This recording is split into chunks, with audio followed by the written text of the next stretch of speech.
Imagine uma máquina perfeita, feita de ouro e de paixão, movida a vitória e glamour. Ela gira rápido, gera bilhões e encanta milhões. Essa máquina se chama Flamengo. Mas e se, em 2025, uma peça fundamental travar? E se o combustível da glória simplesmente acabar? Esta não é uma história sobre um time em crise, é o oposto. É a história de uma sucessão tão grande que se tornou frágil. Porque quando você atinge o topo, o único caminho possível é cair ou se reinventar no ar. E a Libertadores de 2025 é o teste final para descobrir se o Flamengo ainda consegue voar.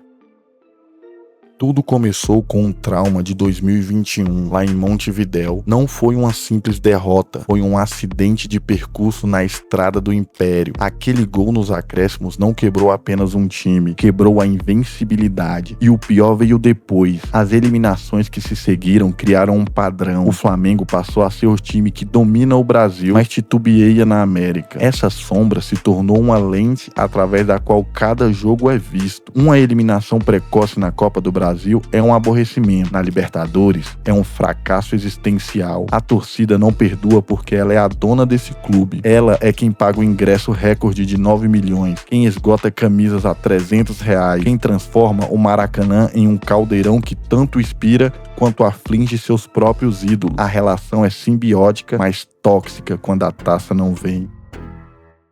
A resposta do Flamengo para exorcizar esses fantasmas foi dupla: mente e matéria-prima. Na mente veio Felipe Luiz, a posse de bola, a saída organizada, a pressão alta. Não era mais sobre o genialismo individual de 2019, era sobre sistema e controle. E deu certo. A Copa do Brasil de 2024 foi a certidão de nascimento desse novo time. Um título conquistado com suor e estratégia, mostrando que podiam vencer mesmo sem o futebol mágico de sempre. Mas a diretoria sabia que isso não era o suficiente para a América, então partiu para a matéria-prima. O investimento foi agressivo e o mais importante foi estratégico. Samuel Linho veio para ser a estrela, o criador de jogadas, o homem do momento decisivo. Um investimento milionário que gritava: queremos a Libertadores. Emerson Royal trouxe a experiência da Europa e veio para somar qualidade e opção de elenco. E então vieram as peças fundamentais que se mostraram decisivas. Jorginho, o volante que chegou com a missão de dar equilíbrio e experiência ao meio-campo. Sua leitura de jogo e capacidade de desempenho se tornaram fundamentais na estrutura tática de Felipe Luiz. Carrascal, o meia ofensivo que se transformou em uma das grandes revelações do time. Sua capacidade de drible em espaços apertados, seu passo vertical e sua chegada na área foram essenciais para desbloquear defesas fechadas ao longo de toda a campanha. Saul, um nome que ecoou no mundo do futebol. A contratação de Saul trouxe qualidade técnica e visão de jogo de nível internacional, dando uma serenidade incalculável para o meio-campo. Este não é mais um time em reformulação, era um super time montado peça por peça para um objetivo específico: chegar à final da Libertadores de 2025. Portanto,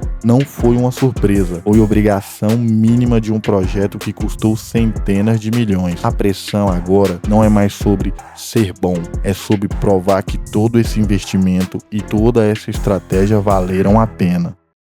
E o que acontece se essa missão falhar? Para entender, é preciso abrir o capô dessa máquina. Patrocínios são 8 marcas master e oficiais. Cada uma delas tem cláusula de desempenho. Título continental não é um bônus, é uma expectativa que mantém o valor dos contratos. A Flá TV é o braço midiático do clube. A assinatura de milhares de torcedores depende do time gerando conteúdo vencedor. Uma eliminação é um péssimo produto para se vender. E no centro desse turbilhão estão os 11 homens em campo. Eles não carregam apenas a pressão institucional, eles carregam o medo e a esperança de milhões. O apito final soa. E aí, caminho a coroação. Se ganhar, é a redenção. Felipe Luiz é um gênio. Carrascal e Saul são jogadas de mestres da diretoria visionária. A máquina não para. Novos patrocínios, jogadores valorizados, a Flá TV explode de assinaturas. Caminho B, um inquérito. Se perder, é o inferno. Começa a caça às bruxas. Felipe Luiz é fraco, Carrascal some em finais, Saul veio aposentado. Foi um erro gastar tudo isso em 2025. Então, depois de tudo que vimos, a pergunta final permanece. O Flamengo precisa da Libertadores de 2025 para sobreviver? A resposta não é um simples sim ou não. É um sim, mas e um não, porém. Não, o Flamengo não precisa da Libertadores para sobreviver como empresa. A máquina de 2 bilhões vai continuar girando. As receitas de patrocínio, a Flá TV, a venda de camisas, tudo isso garante que o clube seguirá sendo o mais rico do Brasil. A sobrevivência financeira não está em jogo, mas sim, o Flamengo precisa desesperadamente dessa Libertadores para sobreviver como projeto que se propôs a ser, para sobreviver com essa ideia de potência global invencível que foi construída desde 2019, porque o que realmente está em jogo em 2025 não é um troféu, é o futuro de um legado. É sobre o legado de Felipe Luiz como técnico, um título o coroa como um gênio tático moderno atuando no Brasil e sendo brasileiro. Uma derrota o coloca na mira dos questionamentos. É sobre o legado dessa diretoria ousada que investiu centenas de milhões em Lino, Jorginho, Carrascal e Saúl, além de outros. O sucesso justifica a ousadia. O fracasso acende o sinal de alerta para os próximos investimentos. É sobre o legado psicológico desse elenco. Eles podem ser lembrados como a geração que reconquistou a América e firmou o Império, ou como o time caríssimo que não soube vencer quando mais importava. E por fim, é sobre o legado para a própria nação, manter acesa a chama de uma era de ouro ou aceitar que o ciclo de domínio absoluto chegou ao fim. O Flamengo de 2025 não joga por 90 minutos, ele joga pela sua próxima década, pela sua identidade, pela sua alma. E no final das contas, no vocabulário rubro-negro, a única palavra que sempre significou sobreviver foi vencer.